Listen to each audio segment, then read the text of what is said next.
In this video, I wanted to talk about the ATEM uh, Constellation HD, the 2ME version. This is the second unit that I've actually bought. The first unit had a problem where it would lock up. So, for example, if you were to actually press on any of the buttons, uh, it would totally stop working. The multi-view would freeze.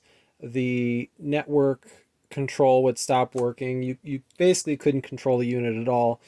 I had actually contacted Blackmagic about this, and they said, "Oh well, we've had problems with ProPresenter being on the network and actually crashing the device," which in the past with older units, like even this original ATEM television studio, I've never had that issue where anything on the network would actually affect the switcher at all. And that's pretty much why I'm making this video, is because I wanted to go over anybody that is looking to purchase a Blackmagic switcher, the Constellation or any switcher, is the reliability and the longevity of their purchase. So this is just to be a reference. This is the original television studio. This is kind of Blackmagic's claim to fame for the low cost video production switcher. And this unit, about 2 years after it went into service, the fourth HDMI input and the third SDI input had actually failed. And shortly before they had failed, the HDMI out, the multi-view out, had actually failed. So you couldn't actually see what was going on in the multi-view. The only way that you could see what was going on is if you went in through the SDI. And early on in my career, I actually didn't have a lot of SDI equipment. Now everything I own is all SDI. But at the time, I didn't have any way to plug into that, and I was actually flying blind through the half of that event that I was on. So that one of the main problems with these units was they didn't have fans in them. They are very compact, and they had an overheating issue, and that's more than likely what caused this to fail. Moving on down the line. More recently, this was very early on. This is within the last 4 years. Was the ATEM Mini Pro, and this unit died of a similar death. This is a different unit, of course, but this unit, the HDMI output died 4 hours into its first show. The HDMI out I had it set for the multi-view. That had actually failed. I thought it was the monitor that failed. It was actually the multi-view that died. And it was actually quicker and easier for me to actually send this back, buy a new one, than to actually have it RMA'd. And this was at, I believe, the beginning of 2020. So the beginning of the pandemic, which made it very hard to get things, and you all know the rest. And then I've also owned the ATEM HD Pro, which is similar to the to any of these. It was basically a tabletop unit. I still have it somewhere. It's a tabletop unit that has all the buttons on it, and it's basically like a panel. Instead of being a rack-mounted unit like this, it was a panel and had all the buttons on it. And that died. Or didn't die, but it had a different fault, which was the AC input on it had failed. So you could plug AC into it, it wouldn't turn on, or it would turn on after a couple minutes. And in order to fix that, what we ended up having to do was run the device through the 4-pin DC input jack, and then we were able to start using it again. I actually had another one of those units that we had rented before we purchased it, that the HDMI output for the multi-view, during the show, the screen had gone all green with outline of what you were looking at, and then it went all magenta, and then it just died completely. So you can kind of see a pattern that's going on with their HDMI output. Really had very, very bad luck with a lot of their units. This unit right here, the Constellation, this is my second one, and I had to return the first one because it had a problem where it was locking up. You could click on the buttons here and nothing would happen. It was just totally frozen. You could click on the menu button and the menu would come up, but you couldn't control anything. The video on the multi-view output had frozen and all network communication would stop. You would not be able to control it at all. And the only way to fix it was to basically unplug it and then plug it back in again, and then it would immediately come back to life with no issue, and then for the rest of the day it would be okay. And that in a live production environment, especially when you're doing something that's mission critical and you're making money off of it, you cannot let that happen. So I had purchased this new unit, and I sent the other unit back. I did not want to RMA it because it was going to take quite a long time. The last time I RMA'd something, it took 3 weeks, and Blackmagic sent it to me back to me again, still broken. So I don't trust their RMA process. Luckily, I was within the 1 month or the 30-day warranty of the vendor that I purchased from. Well, what I ended up doing was I bought this new unit, and I ended up going through Adorama. Adorama is kind of nice because they have a 4-year protection program. Other people like B&H, they only had a 3-year, and I think it's through Allstate.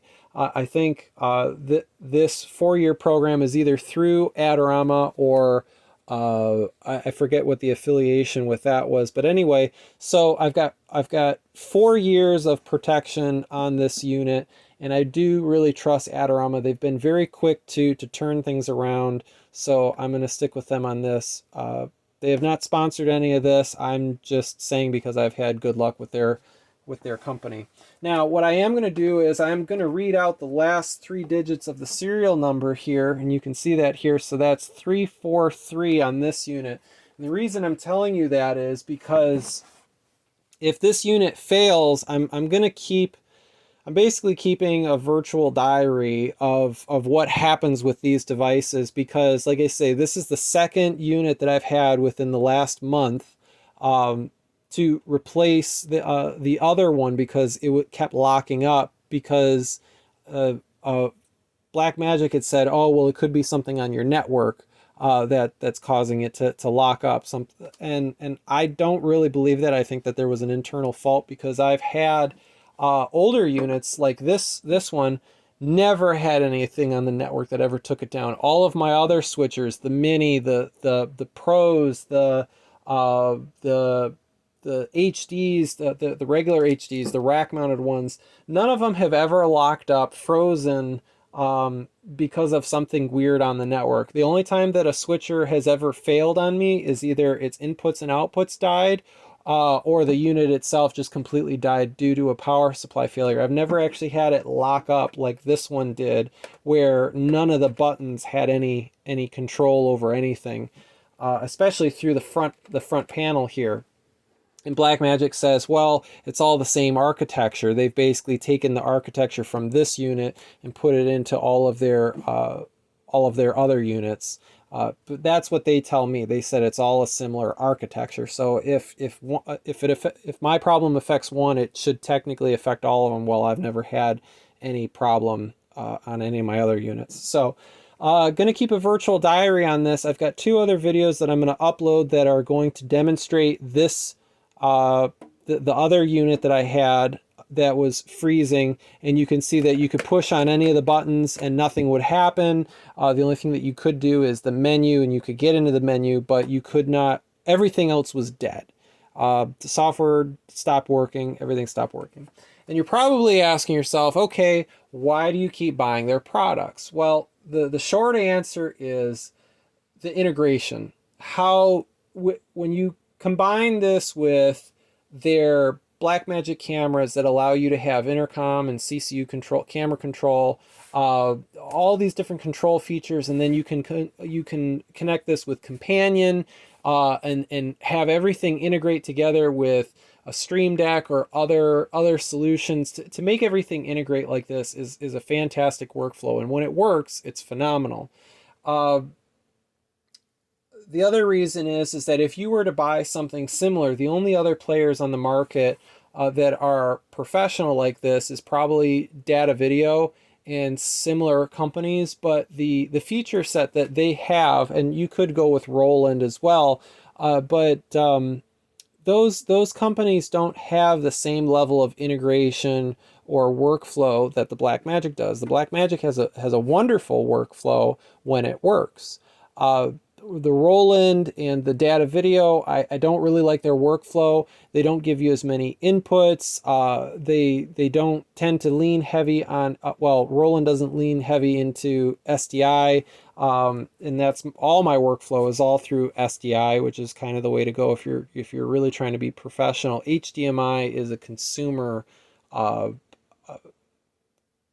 media interface. You know, HDMI is a